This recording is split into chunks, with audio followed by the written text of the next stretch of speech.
कि दोनों डिबेट्स में हमने मतलब धज्जियां उड़ा दी उनकी। Amit Shah ji, I challenge you to have a debate on the three press conferences. आपकी मुंसफी से संसद नहीं चलेगी। मेरे यहाँ बोलने का क्रम मैं तय करूंगा। इस तरह से नहीं चलेगी संसद। मुझे तो काफी अच्छा लगा क्योंकि दोनों डिबेट्स में हमने मतलब धज्जियां उड़ा दी उनकी।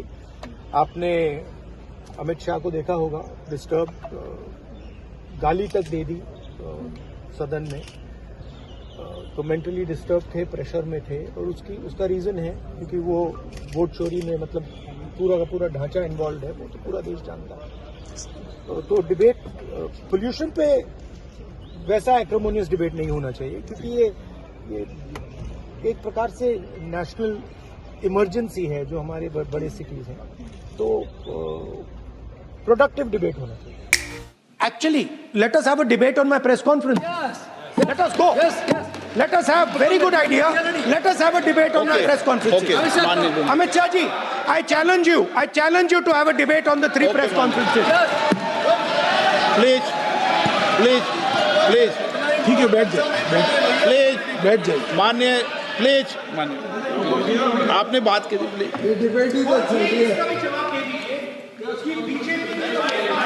उत्तर प्रदेश में और हरियाणा में दोनों चुनाव में वोट कैसे दे रहे माननीय हैं? प्लीज ये भी जवाब दे दीजिए।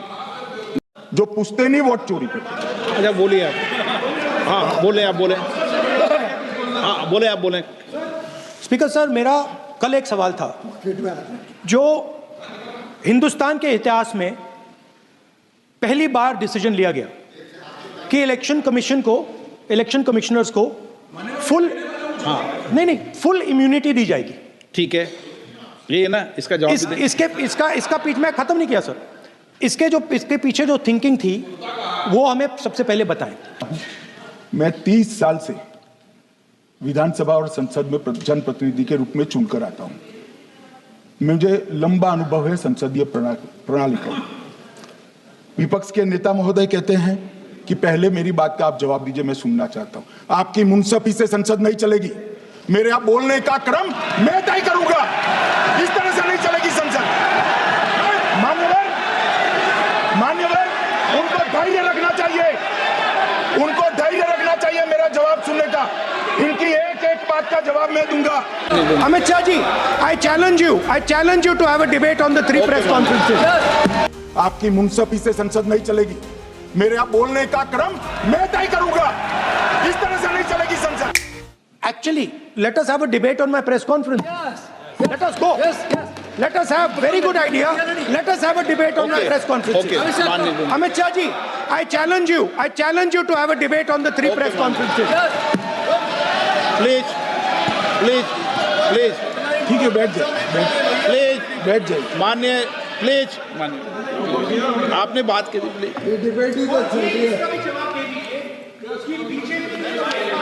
उत्तर प्रदेश में और हरियाणा में दोनों चुनाव में वोट कैसे दे रहे माननीय हैं? प्लीज ये भी जवाब दे दीजिए।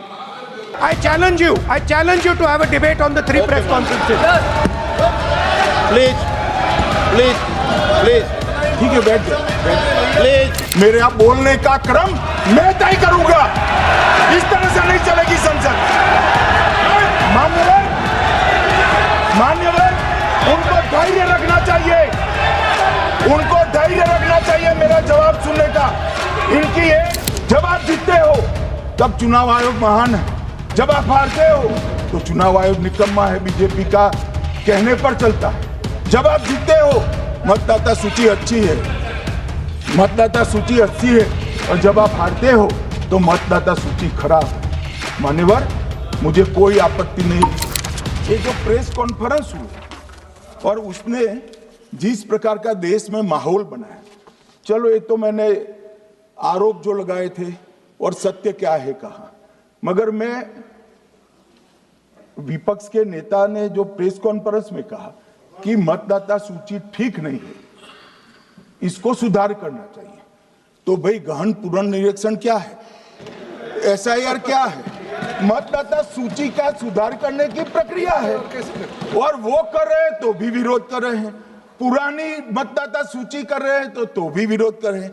भाई मतदाता सूची पुरानी हो या नहीं, आपका हारना तय है। ये मतदाता सूची से नहीं होता। मान्यवर, उन्होंने कहा, अपने लॉजिक के समर्थन में कहा कि भारतीय जनता पार्टी को कभी एंटी इनकम्बेंसी का सामना नहीं करना पड़ता। मान्यवर, एंटी इनकम्बेंसी इनके खिलाफ होती है जो जनहित के विरुद्ध काम करे। ये बात सही है कि भाजपा को एंटी इनकम्बेंसी का फायदा विरोध बहुत कम करना पड़ता है। हमारी सरकारें बार बार चुनकर आती हैं, चाहे राज्य में है या केंद्र में, परंतु ऐसा नहीं है कि हम 2014 के बाद एक भी चुनाव नहीं हारे। छत्तीसगढ़ में 18 में हारे, राजस्थान में 18 में हारे, मध्य प्रदेश में 18 में हारे, कर्नाटक में भी 14 के बाद हारे, तेलंगाना में हम जीत नहीं पाए, चेन्नई में हम जीत नहीं पाए, बंगाल में भी हम हारे। भाई तो तब तो ये मतदाता सूची बहुत अच्छी होती है, तब से नए कपड़े पहनकर आप शपथ ले लेते हो।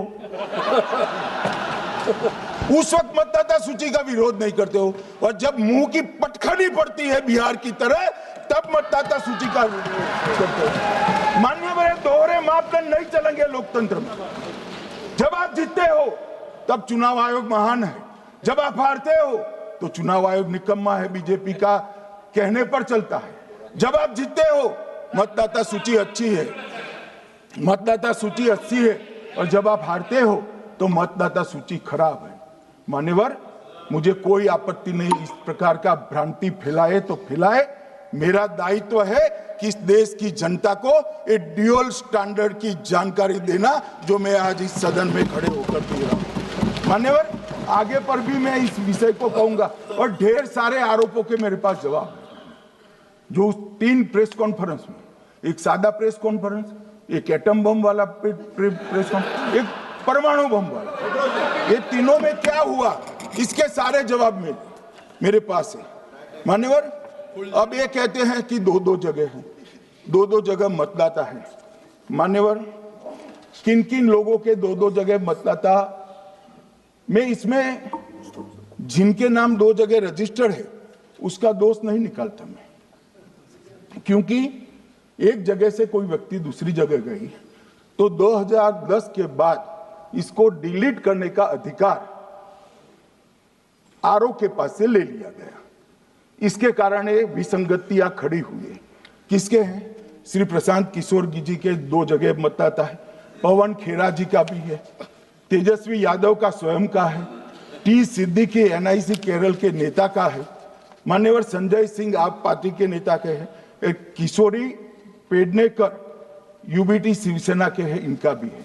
मान्यवर, सामान्य गलतियां हैं, क्योंकि एक नियम आ गया, जिसका जब वोट काटने का जिसका अधिकार है उसको रोक लिया गया, तो आरओ वोट काट नहीं सकता था, इसलिए 2 जगह रह गए। अब वो ही एक गहन पुनर्निरीक्षण से सुधरना है, मगर आप गहन पुनर्निरीक्षण को वोट चोरी कह रहे हो। मान्यवर, वोट चोरी किसको कहते हैं वो मैं बताना चाहता हूं, और हमारे यहां कुछ परिवार ऐसे हैं जो पुश्तैनी वोट चोरी करते हैं। अच्छा, बोलिए आप।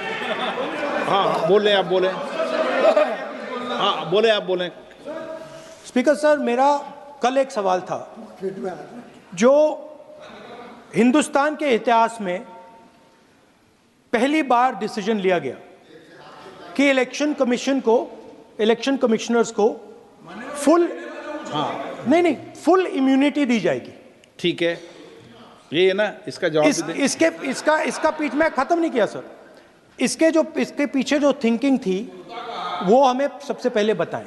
ठीक है। दूसरी बात, नहीं हरियाणा की जहां इन्होंने बात की, इन्होंने एक उदाहरण लिया, वहां पर अनेक उदाहरण हैं। वो भी आपने दिया था ना, 19 वो भी आपने दिया था, इसलिए दिया वो भी। 19 लाख वहां पे फेक लोग, वो उदाहरण आपने दिया था, इसलिए उसका जवाब दिया। और ये भी हमें बता दीजिए, actually let us have a debate on my press conference. Let us go. Let us have very good idea. Let us have a debate on my press conference.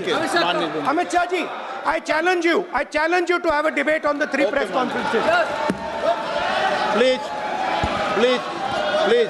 ठीक है, बैठ जाइए, प्लीज बैठ जाइए। माननीय प्लीज माननीय, आपने बात की थी, प्लीज।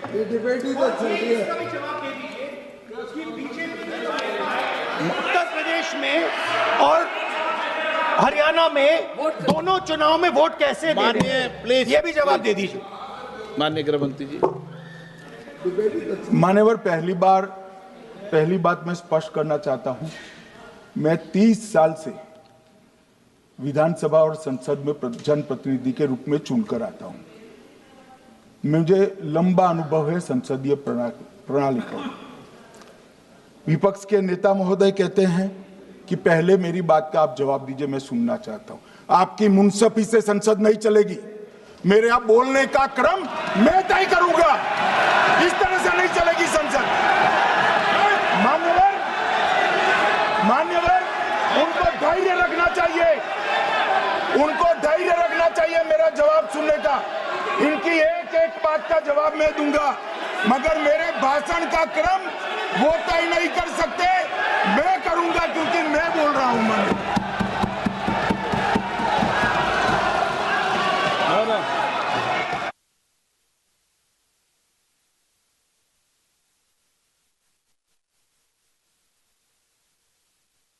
एक मिनट गृह मंत्री जी, एक मिनट गृह मंत्री, क्या गलत बोला उन्होंने यही बोला, आपने जो बात उठाई है मुझे कब बोलना है मैं तय करूंगा, यही बोला ना। उसमें क्यों उत्तेजित हो रहे हो आप? हाँ, आपके 2-2 मिनट में खड़े होने से थोड़ी जवाब देते रहेंगे। नो, माननीय गृह मंत्री, नहीं होगा। मैं आपको फिर मौका दूंगा, आपको।